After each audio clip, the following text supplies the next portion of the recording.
So once again, Hare Krishna, welcome everyone. Today is day 12 for the Gita Gyan course, and we will be covering chapter 12. So this presentation is dedicated to His Divine Grace A.C. Bhaktivedanta Swami Srila Prabhupada, founder Acharya of the International Society for Krishna Consciousness, also known as ISKCON. Oops. So join me in this prayer, please. Om Ajnana Timirandasya Jnananjana Shalakaya Chakshurum Militam Yena Tasmai Sri Guruve Namaha. Nama Om Vishnupadaya Krishna Prestaya Bhutale Srimate Bhaktivedanta Swamin Iti Namine.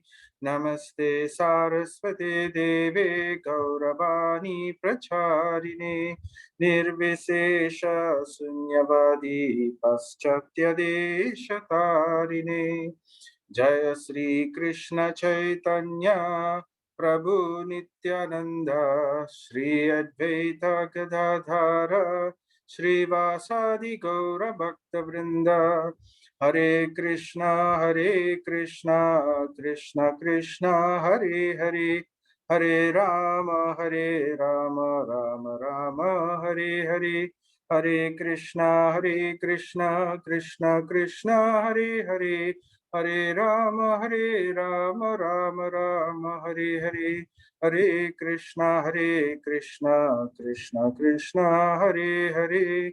Hare Rama, Rama Rama, Hare Hare. So these are our deities in Sridham Mayapur, Sri Radha Madhava Ashtashakis. So here there is a nice verse in, this is called the Pranam Mantra for Krishna. So this is some of the verses we can say when we pray in front of the Lord in glorification. He Krishna Karuna Sindhu Dina Bandhu Jagatpate Gopesha Gopika Kanta Radha Kanta Namostute Tapta Kanchana Gaurange Radhe Vrindavaneshwari Vrishabhanusute Devi Pranamami Hari Priye. Sorry, apologies, the wordings sort of ran. I will adjust it next time. So let's say this also together. Om Namo Bhagavate Vasudevaya. Om Namo Bhagavate Vasudevaya. Om Namo Bhagavate Vasudevaya. So we are recapping chapter 11, what we discussed yesterday. So if you remember, it was called the universal form. And the Sanskrit title was Vishwa Rupa Darshan Yoga. So what were we discussing yesterday? So a quick recap. So we heard in chapter 10 the glories of the Supreme Lord, how he is the Adi Purusham, the original personality of Godhead. So Arjuna already understood this, but as I said, he wanted to request Krishna to further give evidence just for the doubting population of the world.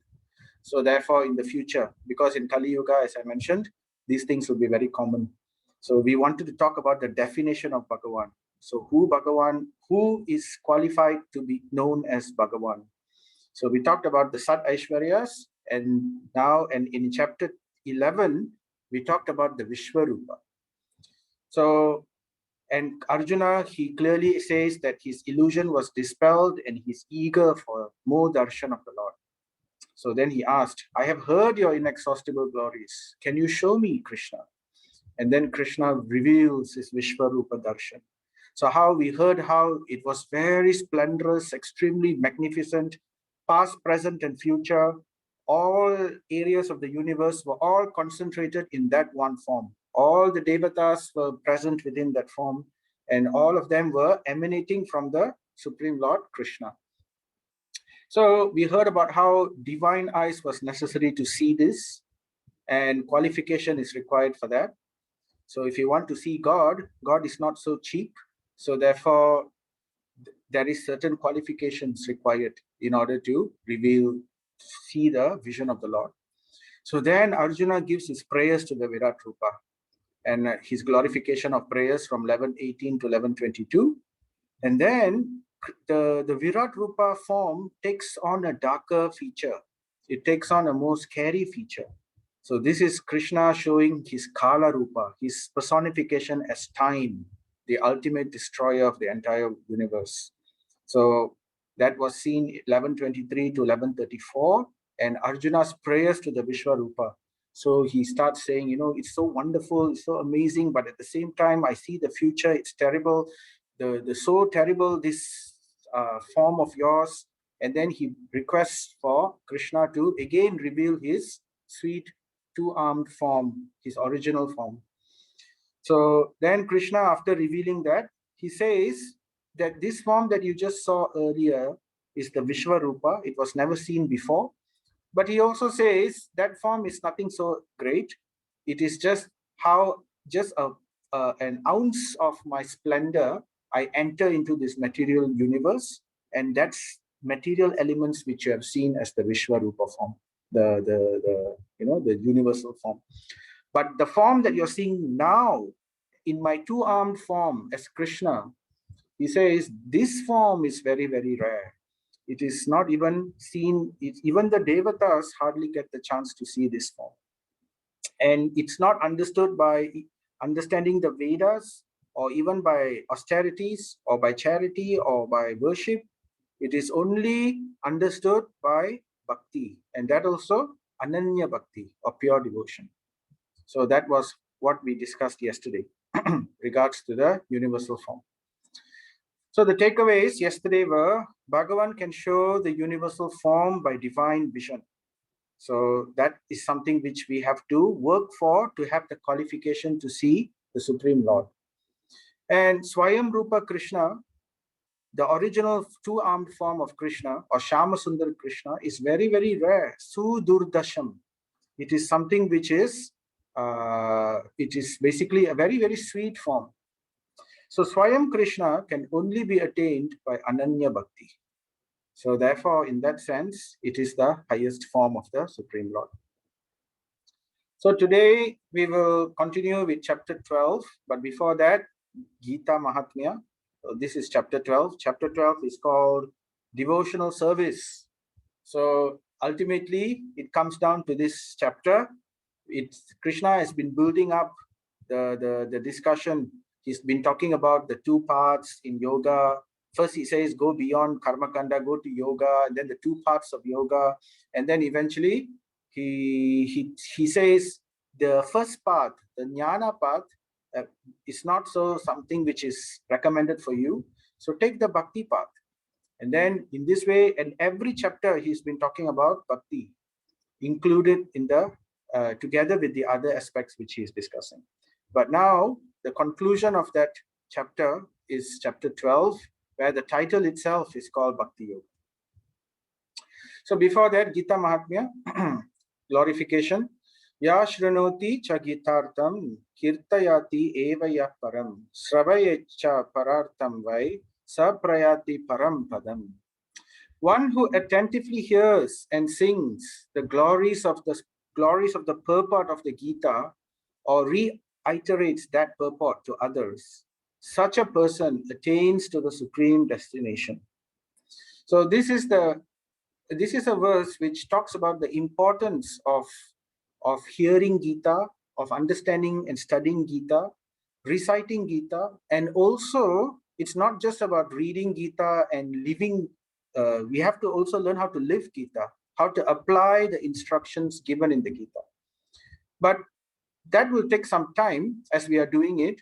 At the same time, it's also very important to give this Gita to others. So as we receive this knowledge, as we give it to others, then the Lord becomes extremely pleased. He mentions in this chapter, we can hear later how he becomes very pleased.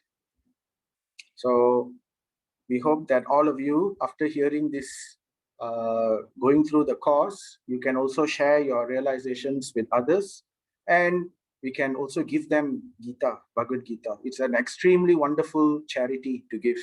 To give one Gita to a person, it's considered the highest charity one could give in this world. So, chapter 12, we will move on straight away. So it begins with this verse, 12.1. Arjuna uvacha evam satata yukta ye bhaktastuam prayuparyubhashate ye chapi aksharam avyaktam tesham ke yoga vittamaha. So Arjuna inquired. Now, after seeing the Virat Rupa, Arjuna, he was hearing from Krishna chapter 8, chapter 9, chapter 10, chapter 11. And after all this is concluded, Arjuna has already understood. He has already accepted Krishna as a supreme personality of Godhead. And then he after hearing those instructions in chapter 10, and then for the doubting people, he asked Krishna to clearly reveal his Virat Rupa, so there's no contest. So everybody understands his ultimate position. So Sanjaya was also able to see this universal form. So that was chapter 11. So after hearing this, now Arjuna, again, he's asking this question for our benefit, for the benefit of the people in Kali Yuga.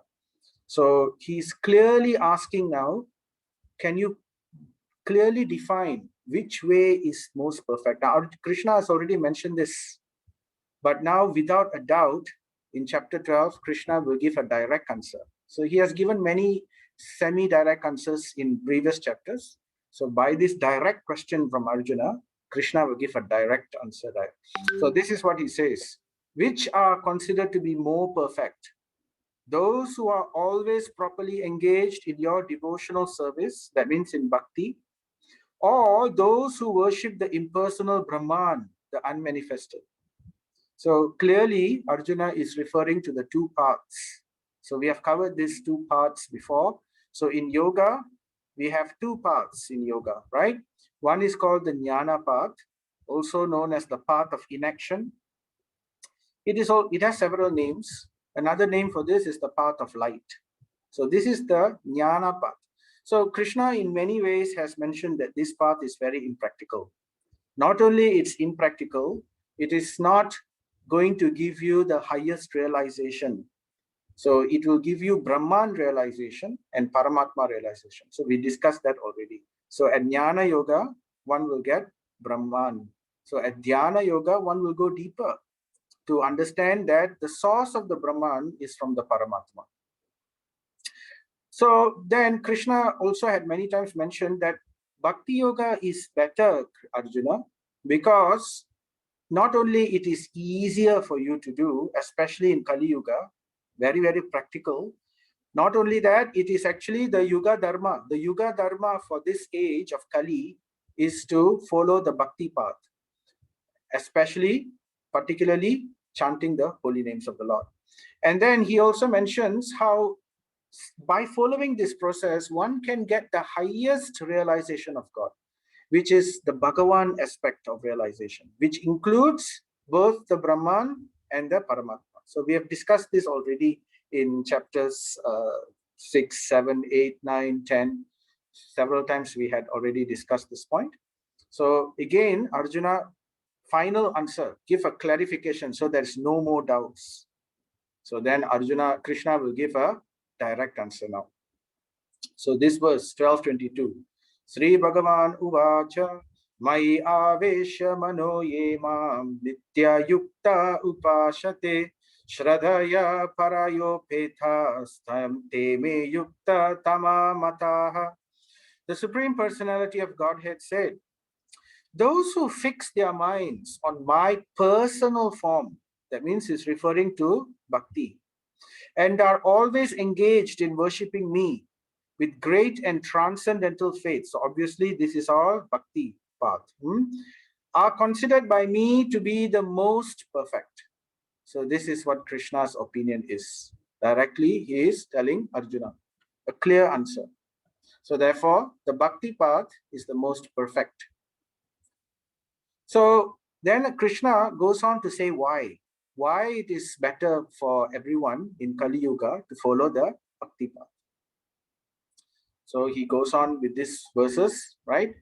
klesho adhika taras tesham and all that. So basically the translation here is, he says, for those whose minds are attached to the unmanifested. Unmanifested means the Brahman. So he's talking about now, first he wants to say, what are the disadvantages of the jnana path? And then later he will talk about the advantages of the bhakti path. So for those who are following the jnana path or looking into impersonal Brahman realization, advancement is very troublesome. Klesho adhika taras. Because one is struggling with the mind. So the mind is not something which is easy to control. So there are two ways to control the mind. So one is through the jnana processes, like, the Ashtanga yoga, first by karma yoga process, where one does his duty, does his work for the sake of duty alone, without expecting any results. Then that will lead to higher knowledge. And that higher knowledge is jnana. So then he will start to realize, oops, what has happened? Okay, sorry, moment. Okay, so that higher knowledge of jnana will eventually lead that practitioner of the yoga path to go into Paramatma realization, to come and meditate. So this meditation process is something extremely difficult. Remember, we heard about how you have to go to the lonely place, sacred place, without fear, preparing a seat, controlling the mind in various methods, controlling the breath, sitting in posture for hours and days. So therefore, it's very troublesome. Klesho adhika taras. It is difficult. Not only it's troublesome, because the mind is so difficult to control, it is also difficult. Dukkham. So these are direct verses. Krishna confirms this. Why is it difficult? Why is it troublesome? So then Krishna gives reasons. So in the next verse. So he says, because, this is the verse referring to that, it's difficult because they worship, because they are embodied. They have not become self-realized yet. So we are practicing, and therefore we are embodied, conditioned by the three modes of material nature. So they worship the unmanifested, which is Brahman. So it's something difficult to understand. Brahman is extremely abstract. What is Brahman? I am Brahman, you are Brahman, everything is Brahman, spirit is Brahman. Basically, God is also Brahman, but he's Para Brahman. So therefore, all creation or all energy is part and parcel of Brahman. So that is the first realization of God. So it's something which is not easy to focus upon. So it's unmanifested. Therefore, it's hard to focus. Then Krishna says, that which lies beyond sense perception. So Brahman is something beyond our five senses and beyond our mind. So how it's very difficult for one to take that path to attain something which is beyond, because we are currently embodied. We understand things in this world through our five senses, isn't it? We read something with our eyes, we hear something with our ears, and in this way we get knowledge. So how to understand Brahman, which is beyond the five senses? So therefore it's possible, Krishna says, right, in chapter 6, by practice and detachment, it's possible. But Krishna says it's difficult and troublesome. And another reason why it's troublesome, because it's impersonal. So people who follow this path, they reject the personality of the Supreme. They don't accept that the Supreme has an ultimate form and that he's a personality. They think that everything is one and everything is light. So because they reject this impersonal, they reject the personality of the Supreme.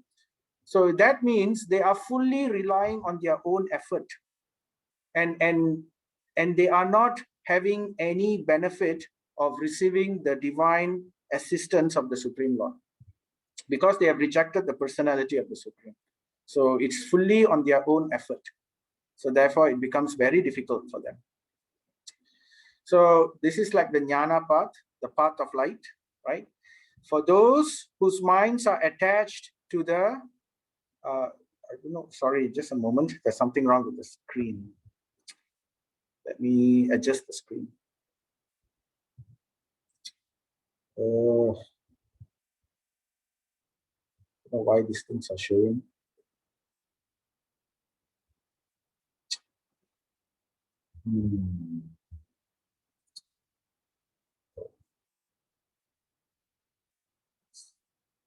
Just a moment.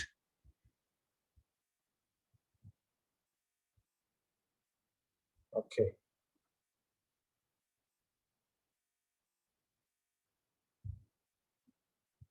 All right. So for those whose minds are attached to the unmanifested,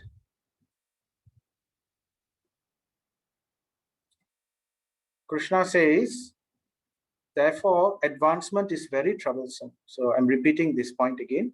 So remember the example we used to give.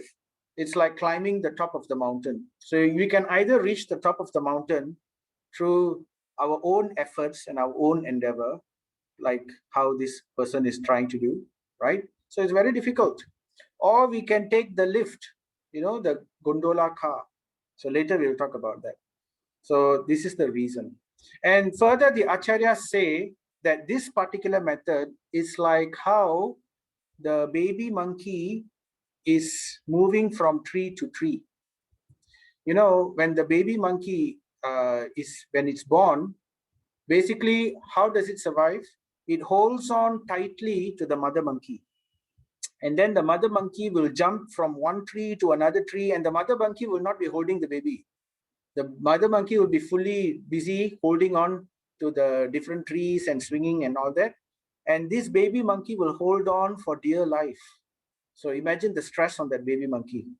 So that is similar to the jnana process, which is extremely difficult to follow. So the baby monkey is reliant on this jnana process in the same way. It's holding on with great difficulty. Sometimes it may slip and fall, right? So then Krishna continues in 12.6 to 12.7, very important verse here.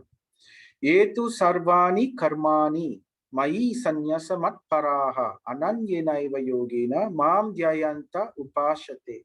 So anyway, the meaning here is, but those who worship me, upasate, right? And those who give up all their activities unto me. So basically, they are working not for the sake of duty alone. They are now working for the pleasure of the Supreme Lord. They are dedicating their fruits of their activities for the pleasure of the Supreme Lord. So these 2 points. And then those who are being devoted to me without deviation. So again, this is clearly bhakti. Matpara ananyena. And engaged in devotional service. So any of these things, or all of them, right? And always meditating upon me, having fixed their minds upon me. So this is a higher realization. So in this way, those who just worship, higher than those who just simply worship the Lord, are those who dedicate their activities to the Lord. And higher than those people who just dedicate their activities and the fruits of the activities for the Lord, are those who are following the devotional path, being devoted to me without deviation. They are fixed. And even better than that are those who are engaged in devotional service directly. Like, for example, chanting Hare Krishna and following the 4 regulative principles. Later, we will talk about the various aspects of bhakti in bhakti yoga. So those who are seriously following in yoga, right, this is even higher. And highest amongst all, this will eventually lead to this point number 5.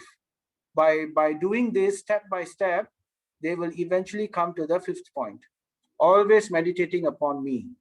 We heard how this is very important, right? Because at the time of death, one wants to remember the Supreme Lord. So having fixed their minds upon me. So this is how step by step we can attain this. Now Krishna will very interestingly repeat the same thing towards the end of this chapter, but he will say it in the opposite, from the opposite direction. From the top he will go down. So here from the bottom he goes up, and then later from the top he goes down. So basically he is re-emphasizing in both ways the importance of this 5 aspects. So for these people, but those who do all these things, basically those who are trying to engage in devotional service, for them, Krishna is saying, O son of Pritha, for them, what does he do? He says in 12:7, I am the swift deliverer from the ocean of birth and death. So he says, I will save them from this cycle of birth and death, from this samsara sagara. So that's the difference between the bhaktas and the jnanas, the jnanis. So the bhakti path, we completely rely on the mercy of the Supreme Lord. We do what we need to do. And by the mercy of the Supreme Lord, our heart gets cleansed and knowledge appears within our heart by his mercy, and detachment occurs also by his mercy, and our mind becomes controlled also by his mercy. And in this way, as we go on doing our bhakti practice, finally, at the time of death, we will be able to remember, and the Supreme Lord will directly come and say and deliver those devotees from this cycle of birth and death. And swiftly, you see the word, he's used swift deliverer. So very, very different from the jnana path, right? So, mom, and then if we also would have heard this in the chapter 7:14. I didn't cover this particular verse in chapter 14, but if you look at chapter 14, Krishna says, this material energy of mine, this entire material world, Maya, basically the material energy of the Lord is called Maya. And Maya Shakti is very difficult to overcome for those who are not having the mercy of the Supreme Lord. But Krishna says, if one takes shelter of me, Mam evaye prapadyante, that means one who surrenders or takes shelter under me, Krishna says, one can very easily cross over this Maya. Mayam etam tarantite, to cross over. The word used here is just crossing over, just like that. Like we come across a small ditch, we can just cross over it like that. So this is the promise that Krishna gives to those who are devotees. And further to corroborate also, there are many other places where it corroborates, in Srimad Bhagavatam, for example. But here I'm just taking something from the Varaha Purana. So he says here, because it's very much in context with what we are talking, he says, my devotees need not follow the path beginning in light. So you remember the 2 paths in yoga, the jnana path or the path of light, and the bhakti path, right? So Krishna is directly telling, for my devotees, you don't have to go through the difficult part, don't have to do all these other aspects like jnana, doing meditation and focusing on the Brahman. It's very difficult, it's very troublesome. You have me. I am the Supreme Lord, I am the Bhagavan, where Brahman comes from my effulgence. So therefore, I will directly save you. Therefore, he's called Achyuta. And he is also called Bhaktavats. Achyuta means infallible. He never fails in his promise. And he is Bhaktavatsala. He's always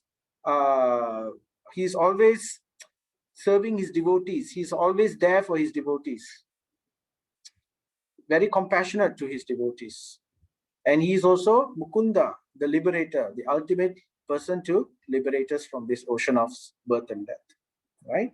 And I will personally take them to my supreme abode. So this is what Krishna says. So the bhakti path of surrender, remember I mentioned, is like climbing the mountain. We are going to the top of the mountain. So we can either go mountain hiking ourselves, or simply we enter into this cable car, and this cable car will bring us to the very top.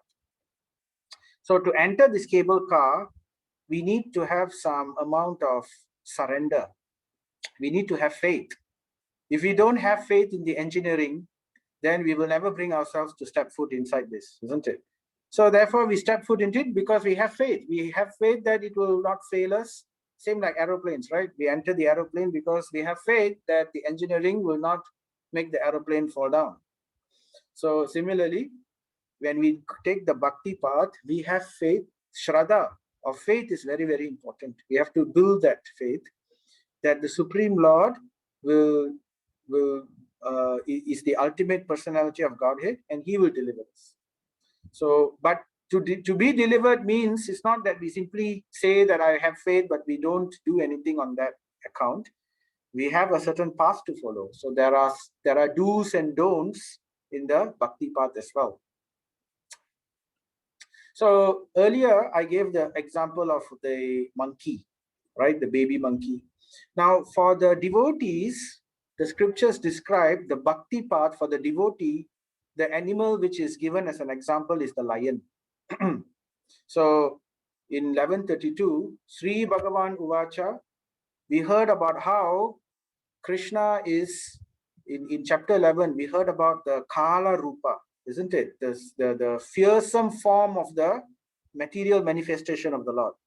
Time I am, Krishna will say in Bhagavad Gita. And then I have come to destroy all the worlds. So that is time's manifestation. So the lion is also like that. It's very, very scary animal. You can see here, I purposely put the picture of the lion with his mouth open. So we can see its huge fangs and everything. So the lion is a very scary animal.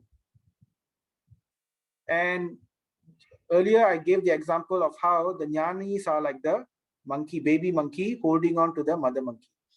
Whereas in bhakti, though the lion is very scary, here you can see how another picture I'm putting. The same mouth of that lion, the scary mouth of that lion, he is like time. So he destroys all the everything eventually. All the entire universe gets destroyed eventually by the factor of time.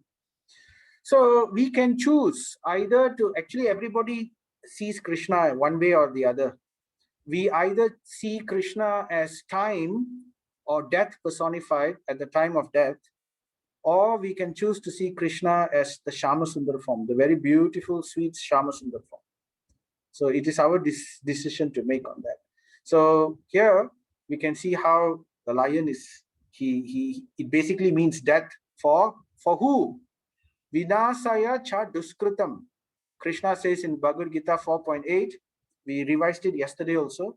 What is the reason Krishna comes? What is the reason Krishna incarnates in this material world? Few reasons, right? One of them is Vinashaya cha duskritam, to destroy and kill all the miscreants, all the demonic personalities who are causing adharma to the world, and to deliver the pious, and to basically re-establish dharma again for the prosperity of the world. So this is the reason Krishna comes. So this fearsome lion, though it's so fearsome, it is very gentle to the baby lion. So you can see here how the baby lion here. Now we saw the difference between the baby monkey and the baby lion. Now the baby lion here, he's enjoying this ride. He doesn't have to hold on to the mother. He doesn't have to do anything. He just has to just relax, and the same fearsome mouth of that lion, which can kill animals, that same teeth and mouth is gently picking up the baby lion and bringing the baby lion from one place to another. So like that, at the time of death, for the devotee, this is how the experience is going to be. So it's basically it's an expression of love. For the baby cub, he's not scared of the mouth of the mother, right, or the father. So he's very happy about it. So therefore, this is a verse which will come later in chapter 18, but I wasn't patient enough to wait until chapter 18. So I wanted to put it here because it's very apt for what we are discussing. If you become conscious of me, that means if you take the bhakti path, you will pass over all the obstacles of conditioned life by my grace. So this is Krishna's promise also. So indeed, we have many stories like this where Krishna has come. If you remember Gajendra Moksha, right? How Gajendra the elephant was saved because he took shelter. How Dhruva Maharaj was also taking shelter of the Supreme Lord. How Prahlad Maharaj was also saved. Here you can see a picture, a very nice picture of how Krishna directly takes charge of his devotees. And this is a very important point that we have to understand. So then Krishna goes on to chapter to verse 12.8. Mai eva mana adatswa mai buddhim niveshaya nivasisyasi mai eva ata urdvam na samshaya. So this is where now Krishna is going reverse again. Again, he's speaking the same points which he mentioned 12.6 to 12.7, but now he's going from the top down. He says, just fix your mind upon me. He's telling, just fix your mind upon me. In what way? As the form of the Supreme Personality of Godhead, he says that. Now, is that easy for us to do? Can we always 24 hours remember the Lord? So this is basically the goal of bhakti. So by practice, we can achieve this, as how many devotees have achieved already. So this is for us to understand what is that goal. Eventually to always remember the Supreme Lord in every activity 24 hours a day.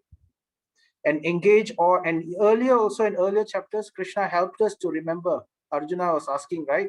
Like Krishna will say, I'm the taste in water in chapter 8, chapter 9. And then in chapter 10, he will say, I'm the splendor of the moon, like that. I am the Om syllable. Amongst Devas, I'm Indra. Amongst the fishes, I am the shark. So like that, in different ways, we can try to remember the Lord. So that is basically the process of bhakti. So if we can do this, if we fix our mind on the Supreme Lord, thus, this is the secret. Thus, one will live with me always, without a doubt. So this is the ultimate goal of the bhakti path. So here, it's nice to understand in step by step. So Krishna has said what in 12.8 just now? Just fix your mind upon me. So this is the ultimate goal, to fix our mind upon the various Nama, Rupa, Guna, and Leela. Nama means the name, Rupa means the form, Guna means the qualities of Krishna, and Leela means the pastimes of Krishna. So these four things, somehow or other, by hook or by crook, we have to fix our mind to this always. So that is the goal of bhakti. And though it looks very difficult in our present life, it may seem very difficult. We are not always able to think of the Supreme Lord. So Krishna says, don't worry. If you cannot do this, I'm going to give you the next verse, which will tell you what to do next if you cannot do this. Step by step, he's going to tell us practically. So example of devotees who are able to do this, Prahlad Maharaj, right?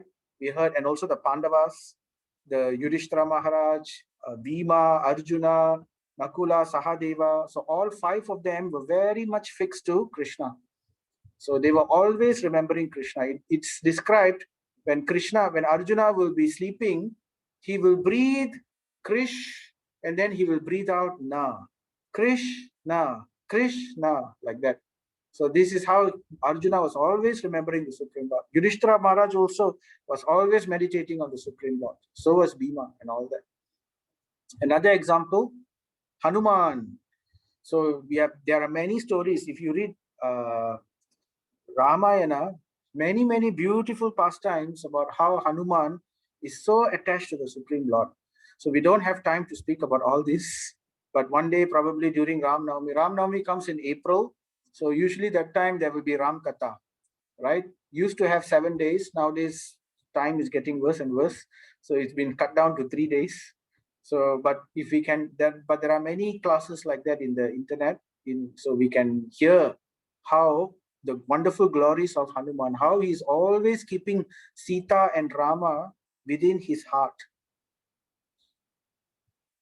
So then Krishna says, my dear Arjuna, O winner of wealth, if you cannot fix your mind upon me without deviation, that was the first thing, right? Then Krishna gives us hope. Then what you can do is follow the regulative principles of Bhakti Yoga. So this is what he says. In this way, develop a desire to attain me. So then we can always remember the Supreme Lord. So that's the idea. So it's like, it's a very simple example I can give you. It's like when someone has newly fallen in love with another person. Like, like a boy falls in love with a girl, young time and all that. The first time, right? We have probably seen many types of movies like that. When they first time fall in love with the girl, it's like, oh, I cannot think of anything else other than this girl. Oh, it's like I'm always, and they'll write poetry and they'll, you know, it's anyway. I'm sure you all have heard about this kind of behavior. So it's very natural. So why is it that boy is always able to think of the girl, or why is it that girl is always able to think of the boy? Right? Like we have examples like Romeo and Juliet and this kind of things, because they are so much in love. So therefore, every time they are thinking of the other person. So that is actually what Krishna is trying to say. So as I mentioned previously also, this is the process of falling in love with God. So right now, we may not love God in that kind of level. So then Krishna says, what do you do? So therefore, he tells Arjuna, follow the regulative principles of Bhakti Yoga. In this way, develop a desire to attain me. Just like, this is something like arranged marriage. So in those days, sometimes there's arranged marriage. In the arranged marriage, in the beginning, they may not be love. So it's just like, okay, it's more duty, right? So out of duty, the wife will serve the husband, and out of duty, the husband will provide for the family and the wife and everything. And in this way, it will go on. So everything, both will follow carefully out of duty. But as they learn to appreciate each other's service, by service, by faithfully serving each other, eventually they develop a relationship. Eventually they develop relationship, and at one point of time they will develop love. And this love is very, very strong because it was developed out of duty first. It was not based out of false expectations. Nowadays, society is being spoiled because they read all these romance books and all that, and then they build a lot of false expectations about what marriage is all about. So it must begin with duty. That is the mode of goodness. So, and eventually love will develop. So in the same way, Krishna is telling Arjuna, even though you cannot love Krishna now, even if we cannot love the Supreme Lord now, we follow Bhakti Yoga. By Bhakti Yoga, this is like regulative duty, because this duty is entirely focused upon serving Krishna. We chant his names, we eat his prasadam, we worship his form, we sing his glories, we speak about him, and then we build temples for him, we do our work and dedicate it for him. So by doing all these things and keeping Krishna as the focus of our life, not only Krishna will purify us from within our heart, he will, at the same time, we ourselves will develop a desire towards the Supreme Lord. There are many examples like this in the scriptures also. Example I told you before, Rukmini Devi, how Rukmini Devi never saw Krishna. She never met Krishna. Simply by hearing about Krishna, about his pastimes, about his exploits, together with all her friends, she developed so much of attraction for the Supreme Lord that she completely wanted to only surrender to him. And then she was supposed to get married to another person whom she has met and everything. But then Krishna from within her heart understood her desire and came and saved her. So in this way, like that, there are many other examples also. So that is basically the regulative principles of Bhakti Yoga. So what are these regulative principles of Bhakti Yoga? So there are 4, A, B, C, D. So A for association. Association means always keep ourselves within the devotees. Never lose touch with the devotees. Always hear from them, try to get together. So that's the reason Prabhupada developed the ISKCON society, so that we will have a way for us to come together. So there's like, for example, we have a temple where we can all come together and congregate. We can meet each other. Weekly, we can have programs. Even more than weekly, we can have programs. Multiple activities are there for us to continuously. Otherwise, if we are alone, to practice bhakti alone is not very easy in this material world, because we have so much of bad association, isn't it? How many people we will meet in our lives will speak about Krishna? People will tell us about wrong things, to do all the ill things. People will drive away our focus in our life to other aspects. So that's why devotee association is very, very important. So that's A. A stands for association. And what do we do in this association? We come together, we hear about Krishna. So here is a picture how Prabhupada, simply by following these regulative principles, when Prabhupada went to the West, he was preaching to very, very fallen people, the people who were coming at that time. That was the height of the hippie movement in the 1970s. The people in the hippie movement, they were all, they dropped out from college, and they were completely rejecting social status, and they were taking drugs and so many other things, bad habits. They were meat eating and all kinds of things they were doing. To these people, Prabhupada came in their midst alone, and patiently, somehow he gave them this bhakti yoga, and he transformed all these hippies. You can see many of them with long hair, some are unkempt and everything.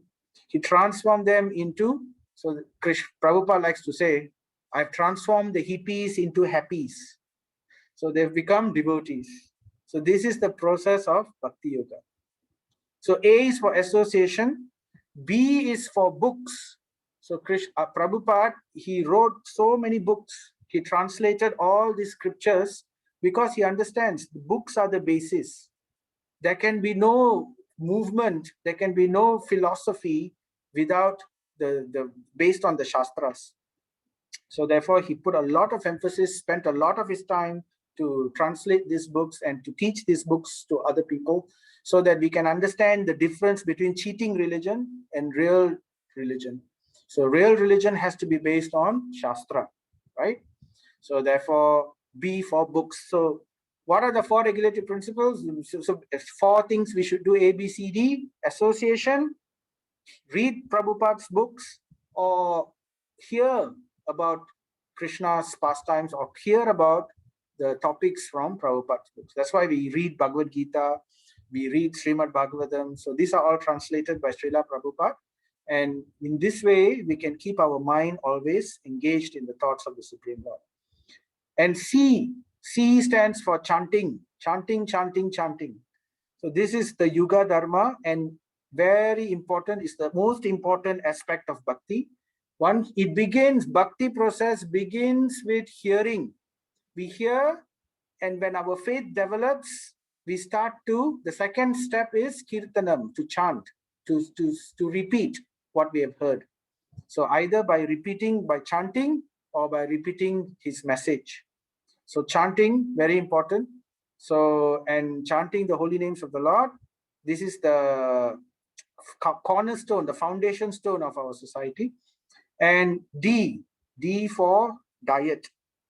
Diet meaning that we should take Krishna Prasadam every day. So D also stands for deity worship in the temple. So we should come and congregate. So in this way, in these processes, it's very simple. Associate, hear about Krishna, chant Krishna's names. So basically read Bhagavad Gita, or hear Bhagavad Gita, chant Krishna's names, or chant Bhagavad Gita slokas daily, and eat Krishna Prasadam daily. And in this way, this is the bhakti process. By doing this faithfully, one will come to this platform where we can always remember the Supreme Lord. So then Krishna says, what about people who cannot do that also? Not everybody can do these ABCDs also sometimes.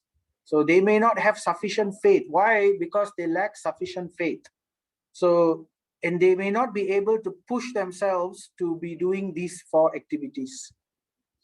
So then Krishna gives another option. He tells Arjuna, if you cannot practice the regulations of Bhakti Yoga, then Krishna tells, just try to work for me. So now he goes down to the level of Karma Bishra Bhakti, right?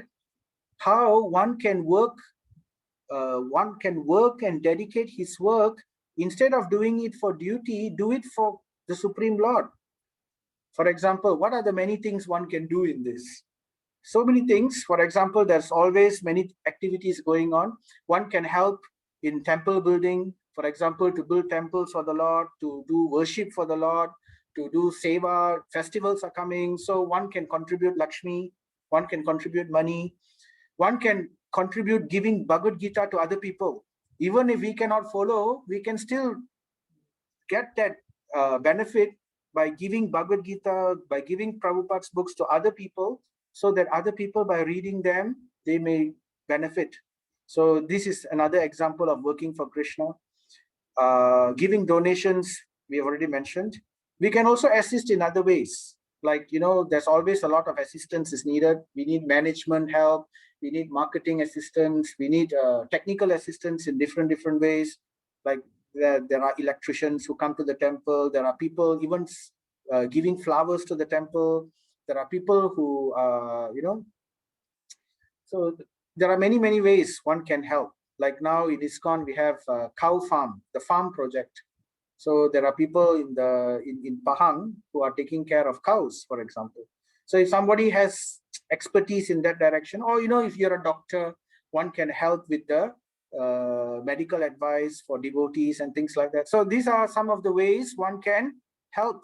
Or someone is an accountant, one can help with the temple expenditures. If someone is a good singer, one can sing Krishna bhajan, like how I posted today. So I posted Chitra, how she sang the Vaishnava Janatu. So this is also working for Krishna. So someone is a good dancer, they can dance for the pleasure of Krishna. Someone is a good actor, they can do wonderful dramas for the pleasure of the Lord, beautiful stage shows and things like that. Or simply one can just give money, right? One can even bring foodstuffs, like uncooked foodstuffs, like rice, like grains, like vegetables, can donate to the temple. So these are many ways one can do it. Here I'm putting a picture of, this is George Harrison. If you know George Harrison, if you have heard of the Beatles. So the Beatles was a very famous pop group in the 80s and the 80s and 70s. So the most popular group or band in history, actually. And this is one of the members, George Harrison. So he was very attracted to the Hare Krishna group. So when they tried to preach to him and everything, he was very responsive. So, but he couldn't directly follow the principles of Bhakti Yoga, but he was very helpful. He helped the devotees to set up. He actually recorded some songs with the devotees. Together with the devotees, he actually produced albums with them. And in this way, he made Hare Krishna very popular and famous all over the world. So, and he also donated a lot of money. He gave, he actually donated a building in UK, United Kingdom. It's called the Manor. So it's a huge property, a house with land and everything. So now it's called the Bhaktivedanta Manor, and it's used as a temple for devotees. So in this way, he has helped. But even later on, towards the later part of his life, he developed cancer, and then he gave up everything, and he joined the temple at the end of his life. And he fully followed all the bhakti principles, and he died surrounded by devotees in a very wonderful way. So in this way, Krishna is saying, if you cannot practice the regulations of Bhakti Yoga, then just try to work for me. Why? Because by working for me, you will come to the perfect stage. Simply by working for the benefit of the Lord, we are actually losing all our sins. Our karma is being destroyed. Our heart is also being purified. It's not as powerful as directly performing Bhakti Yoga process, but still it is very powerful. It can help one to eventually come to the level of the Bhakti Yoga. It builds one's faith. It's actually building the faith in our heart slowly, and then bringing us to that level where we can also eventually follow in these footsteps. So here's another example of a very famous person. This is Alfred Ford. You know, the Ford car. So he's one of the he's actually the grandson of Henry Ford, and he's Alfred Ford. So he is one of the people who was preached to by the ISKCON devotees, and he is a Prabhupada disciple, and he actually donated almost half his fortune, more than half his fortune he gave to the ISKCON society. He's still in ISKCON, and he's helping to build the big temple in Mayapur currently. He's doing that. He's leading the project of building it's going to, once it's built, it will be the largest temple in the world. It's actually halfway built, and there's a structure and the dome and everything is already there. People have already moved in also. So it's now the inside part which needs to be finished.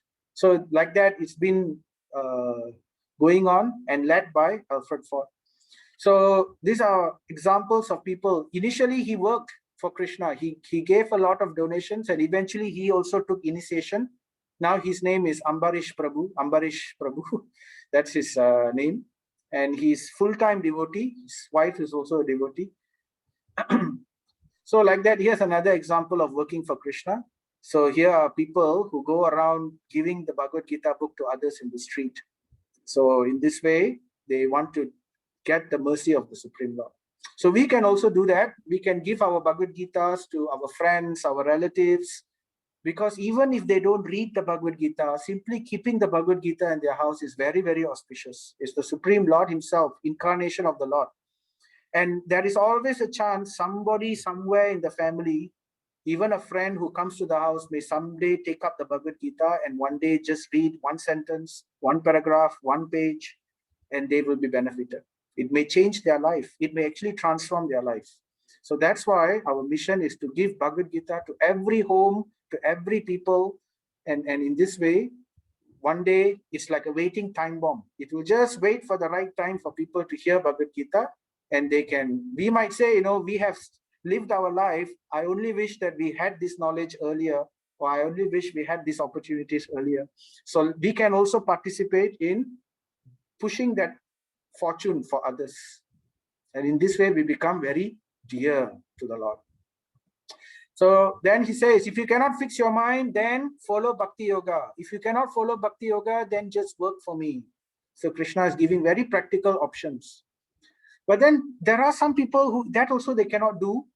So if those, as I mentioned previously, there are some people who cannot accept Krishna as the Supreme Lord. They, out of various reasons, either out of envy or out of whatever, like some of the jnanis, they want to do on their own. They don't want to accept the Supreme Lord, either due to all kinds of, it's basically their sinful activities which make them think that way. So Krishna, he gives opportunities for everybody. So therefore, nobody is forgotten. So even if you don't, it's like the father, the father will never forsake the son. Now, he may have two children. One child is very obedient to the father. He will do everything that will please the father. And he's trying his best to please his father. That's the goal of that. That's the duty of the son, right? To please the parents. So the parent is very happy with the child. And then he gives all facilities and life is wonderful. But the other child, he doesn't want to please the father. He's very against the parent. He's always away and he doesn't want to have anything to do with the parent. But the parent, out of desperation, he still wants to help the child. The parent never lets go. Still, he will think of the child. Is there some way I can help? He will ask his friend, oh, can you go and talk to my son? Can you give him some, good advice? And then he will ask his uncle or brother or somebody else. Desperately, he will ask, or at least he will send the son to a school and then talk to the teacher. Can you give him some good advice? I have failed, so or I cannot. So because he's not coming to me. So in this way, so Krishna is always thinking of ways to benefit the other jivas who will not accept. Even the demons, they get benefited. So Krishna says then, if, however, you are unable to work in this consciousness of me, that means working for the pleasure of the Lord, then Krishna says, then simply try to act, giving up results. So this is what begins with karma yoga. So Krishna is telling, if you cannot follow the bhakti path, all right, never mind. Now you do your work. So he's not asking them to give up his work and run to the forest and become a false sannyasi. So Krishna is telling, don't do that. You do your work. If you cannot do it for me, at least do it for duty, right? So he says, then try to act, giving up the results. So don't work for the profit. You work, but then the profit may come, it may not come, but do the work simply to please. Okay, okay, this is not about pleasing the Lord. Simply do it for the sake of duty, because it's something which I should do. Therefore, I need to do my part. That kind of consciousness. So like that, there are many people who do charity work. There are many people who do all kinds of activities. They don't do it for the sake of God. They do it because out of morality, out of their feeling of duty or brotherhood as human beings. So they do that. So then Krishna is saying, at least do like that. So that begins with karma yoga. So that starts the process of karma yoga. So by working in this way, right? So therefore you see here, these things in orange are all bhakti, whereas this one is now the other path, the jnana path. So this is what we have discovered previously. We have talked about previously. So Krishna is saying, start with karma yoga then. If you cannot follow the bhakti path, fine. Take the other path. You want to take the more difficult path? Okay, it's still better. So therefore, you begin with karma yoga and then eventually go to jnana, develop knowledge. Even then you get knowledge. Then you go to meditation if you have to go in that direction.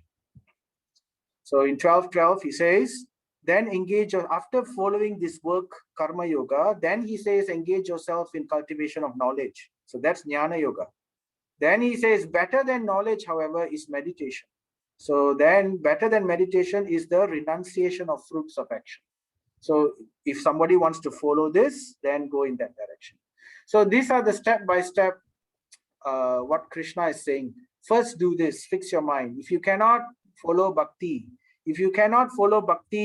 yoga directly, then at least work for me. If you cannot work for me, then only you follow the jnana yoga path. You begin at the bottom with karma yoga, going up to jnana and going up to dhyana. And in this way, they will eventually come to bhakti also. So this is the roadmap given for the obedient child and the disobedient child. So both are, so the Lord is equal. He gives opportunities for both. So then we can move on to the next. So I want to end today. This is the end. It's actually, before the end, actually, a few more things to go. So I just wanted to give a story about two personalities who have taken two different paths. The first personality is, his name starts with V. Both personalities' names start with V. One is called Vishwamitra, and the other is called Valmiki. So both also starts with V. So Vishwamitra took the path of jnana, and eventually he came to the path of bhakti. Whereas Valmiki, he straight away took to the path of bhakti. So let's talk about Vishwamitra. So Vishwamitra was actually, he was a king. This was a long time ago in the different yuga. So he was a king, and he was, at that time, he wasn't called Vishwamitra. So I forgot his real name at that time. Anyway, so one day he was bringing his entire army after finishing a battle and being victorious in that battle. He was going home, and on his way, he stopped by at a place where Vashishta Muni was Vashishta Muni was living. He had a home there, and he was living there. So then Vishwamitra, when he went to Vashishta Muni received him very nicely.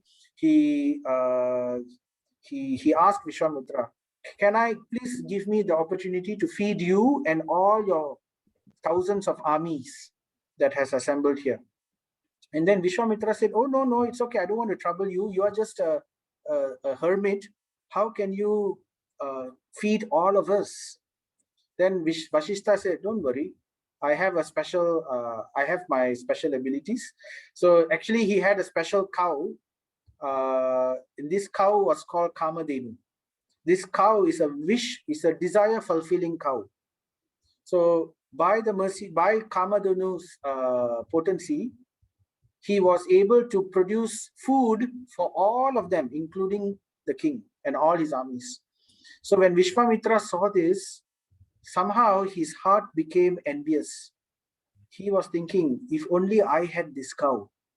So as he was eating, he developed that envy more and more. And then eventually he had to have the cow. So he went to ask Vashishta, please give me this cow. Now, this is a very wrong conduct. A Kshatriya, this Vishwamitra is a Kshatriya, a prince, king, whereas Vashishta is a Brahmana. So it's supposed to be the other way around. It's supposed to be the king who gives charity to the Brahmana. That's the dharmic principle. But here, due to his lust, he actually broke dharmic principles and he asked Vashishta to give him the cow. But Vashishta didn't want to give the cow because it was against Brahminical principles. And at the same time, he had other reasons also for keeping the cow. So, but Vashishta said, you ask me anything else you want, I will give you. But I cannot give this cow to you because I have taken a vow never to give this cow to anyone. So the vows of the principle of truthfulness was also there. So then Vishwamitra was very upset. He immediately, what he did, out of his lust, because his lust was frustrated, he developed anger. And with that anger, he brought forth his entire army and he attacked Vashishta Muni, this single one person. But Vashishta Muni was not an ordinary person. He was a very powerful sage. He's actually one of the Sapta Rishis, the 7 sages. They came from a different loka, actually, not from this world. So he had very special mystic abilities. He was a Brahmana, and during those days, Brahmanas were very pure, and they had just by their austerities and by their simplicity, by the power of their mantra, they had great power. So with his mantra, he was able to defeat all the other people, all the entire armies. He invoked celestial weapons with the power of his mantra, and that way he was able to defeat his entire army. And when he fought with Vishwamitra also, with the power of his mantra, he was able to completely defeat Vishwamitra, although he was such a powerful Kshatriya king. Then Vishwamitra became very upset. Out of embarrassment, he lost his entire army. He thought, what's the point of being a great warrior when the Brahmanas are so much more powerful by their austerity? So he decided to give up his Kshatriya caste, and he said, I will also do austerities. So, out of anger, out of envy, so he started to follow. Obviously, he couldn't become a bhakta. So then what he did, he took to the jnana path. So by following the practice of meditation, dhyana yoga, he practiced for a long time. And then actually, if you read about the story of Vishwamitra, he was disturbed many times. So he tried to practice many times, and then Indra sent Urvasi down. And then when Vishwamitra simply heard not Urvasi, sorry, Menaka. Indra sent Menaka down to disturb his penance, and simply by hearing the ankle bells of Menaka is a very beautiful heavenly lady. Simply by hearing the ankle bells tinkling, his meditation broke. So it was not easy because he was a Kshatriya originally, so very passionate person. So when he broke his meditation, he had a relationship with Menaka for many years, and then after that, he again realized what was his original purpose, and then he left Menaka, and then he started again his meditation. So like that, again his meditation went on, and then finally he reached a point where he was able to attain Brahman. But then he realized he was just one of the many people who have attained Brahman. So he wasn't satisfied because he wanted to ultimately challenge Vashishta. He went to challenge Vashishta after attaining Brahman. But Vashishta was still more powerful. He defeated him again. So then out of anger, again, he further performed meditation and with greater control. But again, Indra sent another heavenly lady. I think this time he sent Urvasi. And again, his meditation was broken. But still, after again, he continued his meditation after that. And he was very determined. He persevered and persevered. And eventually, he attained he attained the position of Raja Rishi, and from Raja Rishi he attained Brahma Rishi. And when he attained Brahma Rishi, he realized the knowledge within his heart, and he realized Paramatma within his heart. And when that happened, his anger melted away, and his irritation and everything, his envy also melted away. He was getting purified as he was doing this. And then he thought, I should give up this mentality. And he went to Vashishta and he apologized to Vashishta. And then they became friends. So Vashishta, and at that time, Vishwamitra, because he was able to give this enmity away, he was able to give up this enmity. His name was at that time given as Vishwamitra. Vishwa means universal, Mitra means friend. So he became the friend of everyone eventually. But still, he was a jnani. He was a Ashtanga yogi, and he did not understand the highest aspect of Bhagavan realization until he met Lord Ramachandra. So at one point of time, Ramachandra was sent to the Vishwamitra would come and ask Dasharath, please give me your sons. I need them to go and defeat the demons in the forest. So when Ramachandra came with him, by the presence of Lord Ram, Vishwamitra's heart melted and he became a bhakta. So that is his ultimate attainment. So one can either follow the Vishwamitra path, which is very, very difficult, right? Or one can follow the Valmiki path. Now, Valmiki, he was also not called Valmiki. His name was something else also before. I forgot his original name. But he began life as a son of a Brahmana. He was a Brahmana's son, and there were many children, but he was one of them. And then eventually he was well trained as a Brahmana. He grew up nicely in a Brahminical family. And then one day what happened, there was a famine in that area where he lived.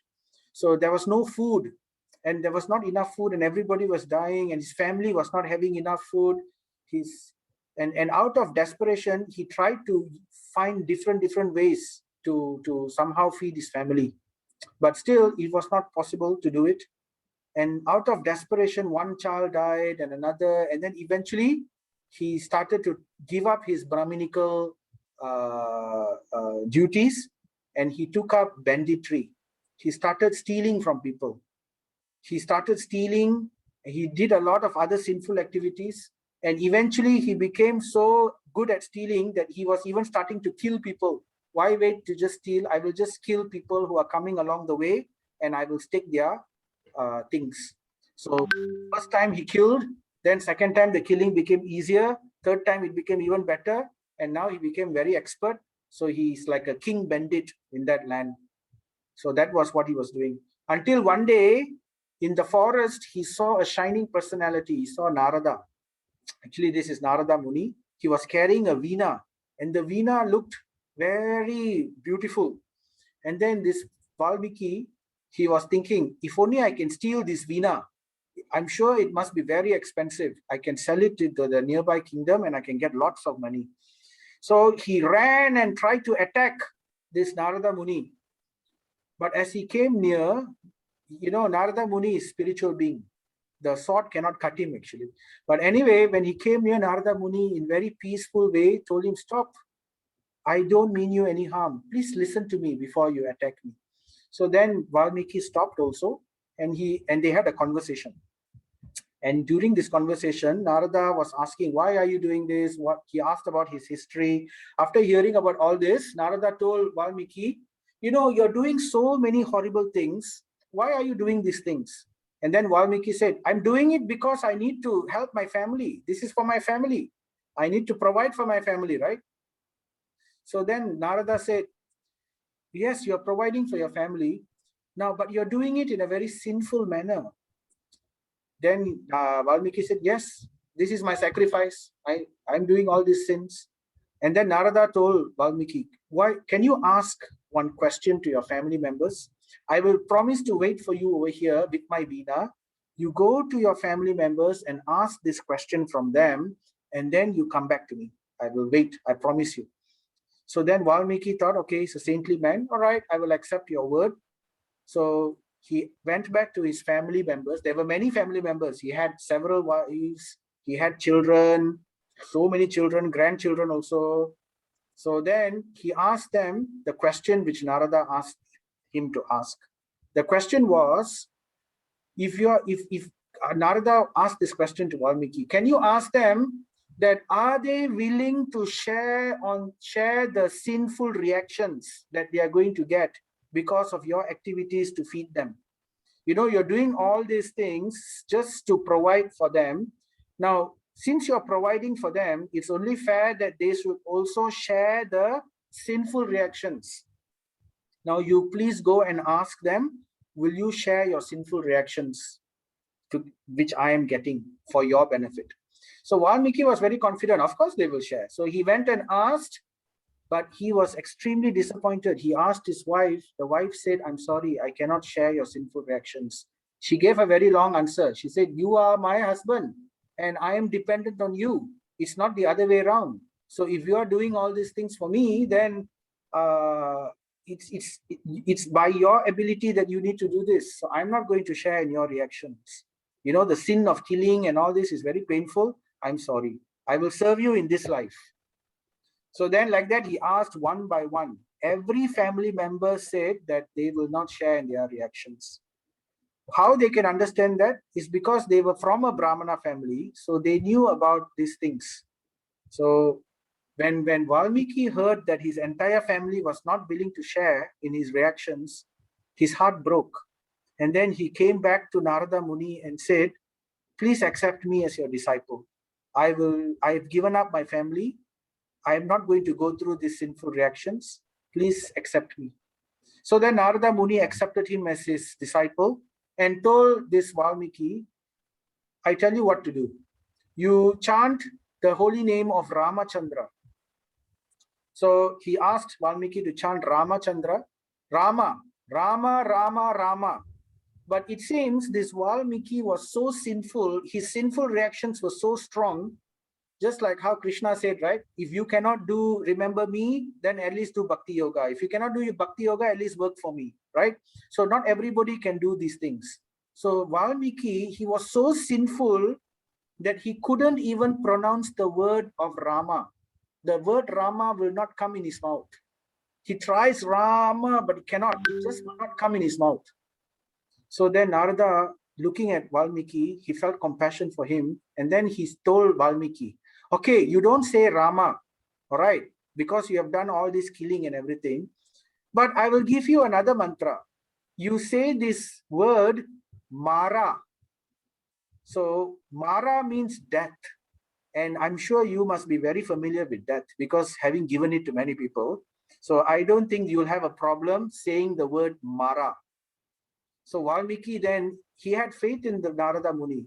Fine, if you want me to say this Mara word, because you have said it and you are Narada, I will accept.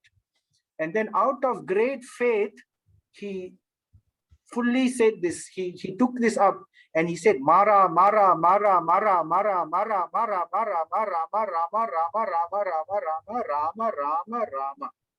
And one day when Narada Muni came back again, he asked Valmiki, what are you saying? And then Valmiki is saying, I'm saying Mara, but he didn't say Mara, I'm saying Rama. And then Narada said, do you hear what you are saying? Then Valmiki also became surprised. You are right. I'm saying Rama, Rama, Rama. And then in this way, he became ecstatic. Actually, Valmiki was so determined that it seems that he was saying Mara, Mara, Mara without doing anything. He was just sitting like that until even an ant booth, you know, the ant hill, an ant hill built around him. The ants came and they built an ant hill around him.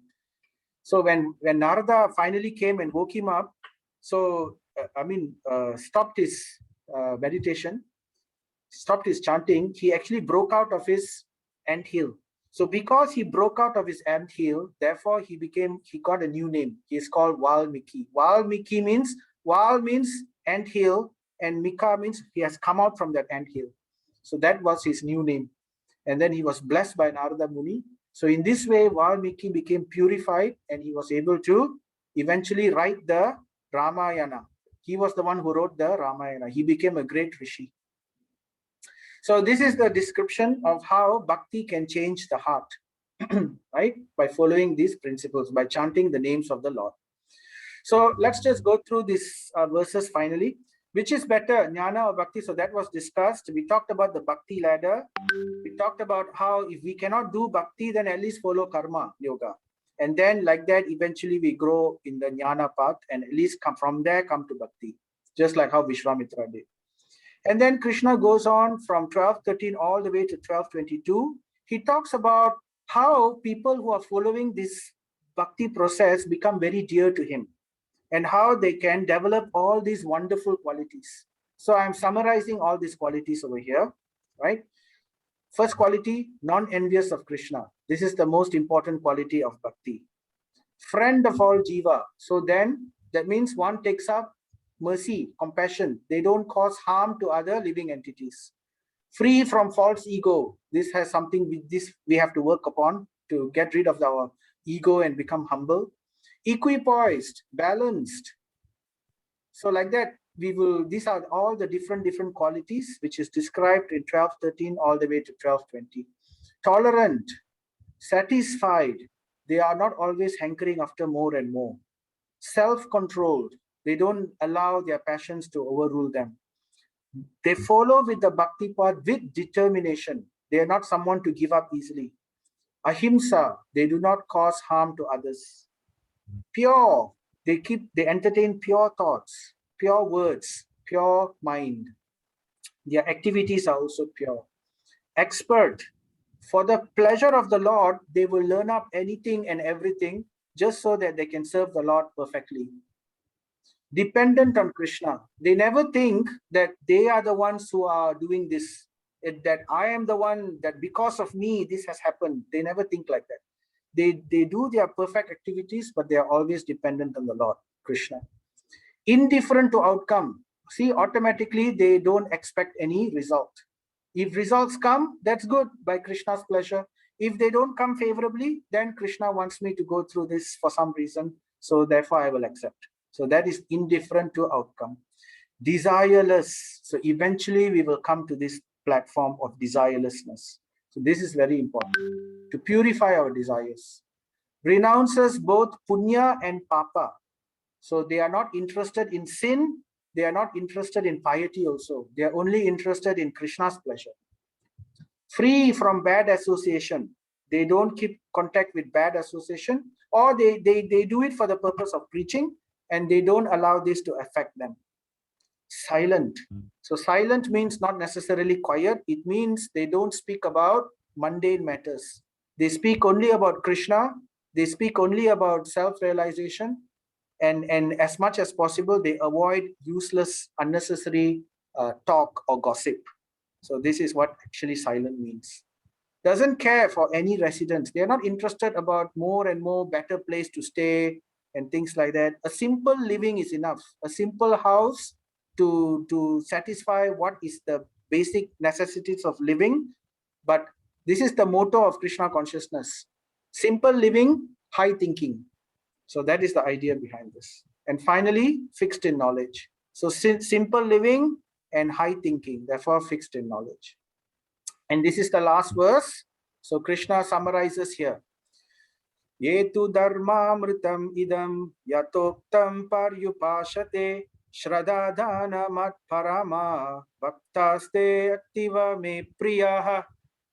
Those who follow this imperishable path of devotional service and who engage completely themselves with faith, making me the supreme goal, are very, very dear to me, Krishna says to Arjuna.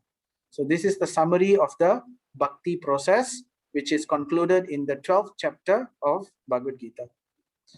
So by following this, we can eventually return back to Godhead after this life and go back to Krishna. So the takeaway for today is, right, we heard about which is better. Arjuna asked, right? For definite answer, Krishna recommends the bhakti path. But still, understanding that not everybody is able to follow, so he tells the different aspects of the bhakti path. Then he also says, if you can't do this, then only you take the jnana path. And then he talks about who are the types of people who become very, very dear. Who are the by following this bhakti path, those qualities which I mentioned just now, right? That will make Krishna very dear to them. So the takeaway is the bhakti path, best and highest path, which is recommended by Krishna. It's a practical step-by-step guide given by Krishna so that we can attain him at the time of death. And devotees are very dear to Krishna. So this is another point which is given. So we will end with this glorification of the holy name. O Harinama, O name sung by the sages, O transcendental syllables that bring bliss to the people. Even if you are spoken only once, and even if you are spoken disrespectfully, you at once remove the many harsh sufferings of everyone. So this means that chanting the names of Krishna, even if someone says it accidentally, even if someone says it in a mocking way, they're trying to make fun of Krishna's names, So therefore, even then they get benefit. Even then their sins are destroyed. Even then it will purify them. So that is how, that's why we chant Hare Krishna loudly to everybody in the streets. We give them the holy names. So even if they accidentally say it, they will be benefited. So that's why in Hindu culture, in our society, in our culture, we like to name children with God's names, right? We call them, Hari or Vishnu or Damodara or Keshava or Hayagriva or, Madhava. So like that, different names, or Krishna, Radharaman, Radhikaraman. So like that, different names are given to the children. So that simply by saying the names of the child, or even other people say the names of the child, they get benefited. So therefore, we can end today by chanting this verse. Let's chant this Hare Krishna 3 times, but beginning with this verse. So join me together. Jaya Sri Krishna Chaitanya Prabhu Nityananda Shri Advaita Gadadhara Sri Vasadi Gaura Bhakta Vrinda. Hare Krishna, Krishna Krishna, Hare Hare, Hare Rama, Rama Rama, Hare Hare. Hare Krishna, Krishna Krishna, Hare Hare, Hare Rama, Rama Rama, Hare Hare. Hare Krishna, Krishna Krishna, Hare Hare, Hare Rama, Rama Rama, Hare Hare. Thank you very much. So now we open to questions. If there's anything from anybody.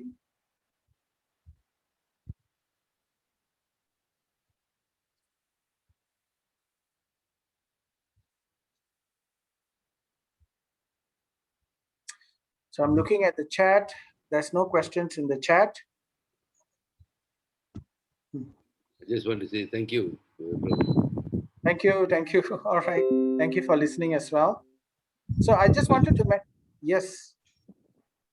Was there anything? No, nothing. The pleasure is mine. Okay. Thank you so much. Very kind words you're giving me to encourage me to speak further. So I just wanted to highlight something here. Actually, there's this Gita kit here, right?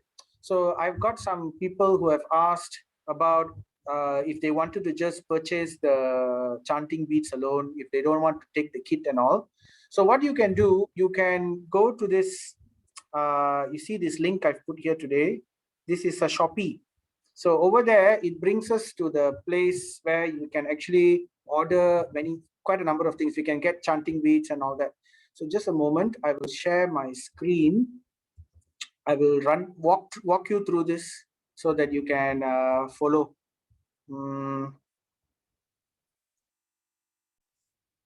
So just a moment. Okay. So this is the if you click on that link, you will go to this Shopee place, and you will find, if you go to their shop, you can see all these things. How to close this? Okay. So if you want to look for beads, right? So the beads are here. Now we have 2 types of beads. We have Tulasi beads and we also have neem beads. Now the Tulasi beads is a bit more expensive. You can see here, where's the Tulasi beads? Where's the Tulasi beads? Down. Down, huh? Yeah, that's all. Okay, anyway, I think they put it together here from 10 ringgit to 43. So the neem bead is, from what I saw, is around 11 ringgit. From the Tulasi bead is about 40 ringgit plus. So you can either go through this Shopee and then you can buy the beads, and then together with the beads you can buy the bead bag. The bead bags are like this, it holds the beads together and you can chant like that. Or what you can do, you can also let me know. I can directly contact the temple people, and I've spoken to them. They told me they can give me a further discount. So if you want just beads and bead bag and everything, I think I can save you about 5 to 6 ringgit discount. And you can also the delivery charge would be around 6 ringgit, I think. So you just let me know what you want, and then I can give your order to them. Or you can just browse this Shopee. You can just look at it, and then you can buy. There are other books also. You can see here there are Krishna book. There is Ramayana book here. It's a it's like a novel telling of the Ramayana. And there is, if you go to chapter page 2, there is also Mahabharata. This Mahabharata is better, but currently it's sold out. So like that, there are other books you can see here. There's Garuda Purana and every other things. There's also Srimad Bhagavatam. So you can just look at all these things and make your decision. So let me know if you need my assistance. I can help you also. Sure. Any questions otherwise from anybody? Nothing from me. Thank you very much, Prabhu. Thank you so much. Thank you very much. So if there are no questions. Thank you very much, Prabhu. Thank you very much, Prabhu. Thank you so much. Thank you, Prabhu. Thanks. So I'll see you all tomorrow then. Have a happy good evening. See you, Dato. Good night. See everybody. Hare Krishna. Good night. Thank you. Hare Krishna.